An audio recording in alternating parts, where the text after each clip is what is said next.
Markets. Jeffrey Small's with us, President Arbor Financial. And I know you like some of the names that have been high flyers, but before we get to that, what's been driving everything, and can it still be a catalyst for the second half of the year?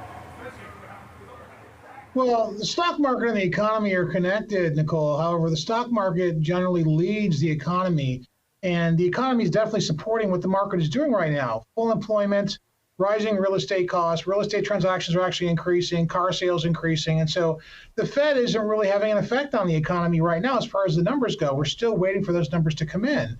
However, we do expect there to be a significant decrease in that earnings trend that we've been experiencing for the last 7 quarters. We will see earnings bottom out in the second quarter of 2023 after earnings are reported post July 15th. And so there could be a chance to pick off some buys at that time. And then we'll see earnings start to begin to reaccelerate in the first and the third and the fourth quarter. But that all really depends upon also what the Fed does between now and then. So that's the whole thing. I mean, there's a lot of optimism surrounding earnings too, right? That could be a catalyst for this group. It almost seems like insane, but it seems that's how it's going. Well, that's exactly how it's going. And, you know, the proof is in the pudding. I mean, you can take a look around your neighborhoods and see the economic activity. Everything is thriving right now. I don't see too much of anything in a recessive or depressed state other than corporate earnings. And of course, corporate earnings peaked because of all that excessive stimulus we did post-COVID. And so, of course, we're going to have a contraction. That's natural. Economics will cycle. But, you know, the markets are going to be more dependent upon the Fed in some ways and less dependent upon the Fed in some ways, as we see right now. But the Fed still has the control over the markets. And whatever happens on July 24th and in future meetings, do they really want to raise rates another 1%? Does the data support that? Will they go higher? They keep changing their narrative. And the market really isn't taking it seriously, Nicole. Okay, so at this point now, let's go over some of your stock picks. I mean, when we talk about the Magnificent Seven, you are right there. You have some of these names that have done incredibly well. Can we start with Google, Alphabet Google? Well, sure. I mean, the 7 or 8 stocks that have carried the market this year. And that's the same thing that I always say on your show. I don't have anything really new to report on Google other than they have become an AI play, and a lot of those Magnificent Seven have become. They've attached themselves to that AI inertia and potential for growth on AI as time goes on. But Google is something that we can't live without. I mean, it's a huge part of our lives. They don't really have any serious competition.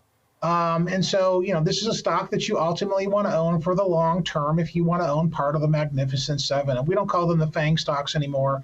We call them the Magnificent Seven, and Google is in that mix.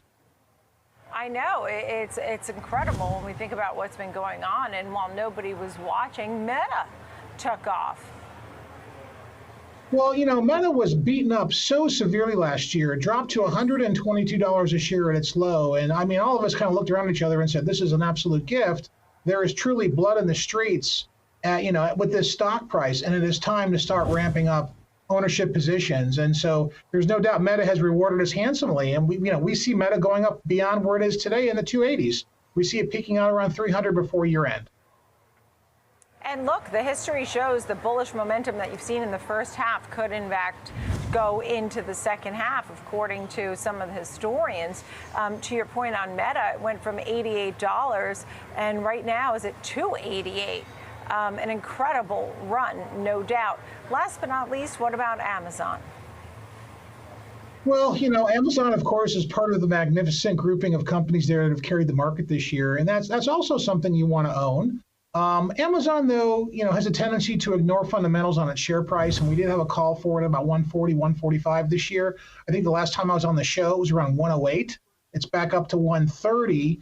And so it will have a plateau out of the Magnificent Seven before the rest of those stocks that are in that grouping will, in terms of its stock price, because its fundamentals aren't quite as strong.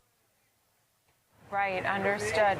So the big picture here is stay the course, right? I mean, even if the Fed were to raise a couple of times, which seems to be the case, you would stay on board? I would definitely stay on board. I mean, it's obviously the pain trade is severely painful, acutely painful here with these stocks because now you're chasing them after their big run-ups.